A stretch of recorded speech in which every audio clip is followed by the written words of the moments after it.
Abu road railway station પર રખડતા ઢોરે એક 1.5 વર્ષની બાળકીનો જીવ લીધો છે. મુન્દ્રાનો પરિવાર પોતાના સંબંધીને ત્યાં મળવા ગયો હતો અને ત્યારબાદ પોતાના માદરે વતન પરત ફરી રહ્યા હતા ત્યારે આ ઘટના બની હતી.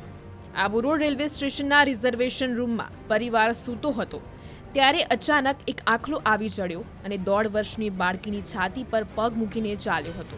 જોકે બાળકી આ ઘટનામાં ગંભીર રીતે ઘાયલ થતાં તેને તાત્કાલિક અસરથી દવાખાને ખસેડવામાં આવી હતી. જોકે ફરજ પરના હાજર તબીબોએ બાળકીને મૃત જાહેર કરી હતી. પોતાની 1.5 વર્ષની બાળકીનું મૃત્યુ થતાં પરિવાર પર જાણે આબ ફાટી નીકળી હોય તેવા દ્રશ્યો સર્જાયા હતા.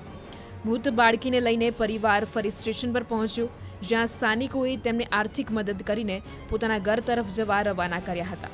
તો બીજી તરફ આ ઘટનાની જાણ થતાં જ સ્થાનિક અધિકારીઓ ઘટના સ્થળે પહોંચ્યા હતા અને નિરીક્ષણ કર્યું હતું. मौके पर एसडीएम साहब व तहसीलदार साहब भी उपस्थित आए। उन्होंने भी आवश्यक दिशा निर्देश दिए कि यहाँ पे जो गेट खुला हुआ है यहाँ पे बैरिकेड्स लगाया जाए या चेन लगाई जाए, जिसके संबंध में रेलवे अधिकारियों को तुरंत मौके पर बुला करके और जायजा करवा करके उन पर चेन लगवाने की व्यवस्था करवाई जा रही है।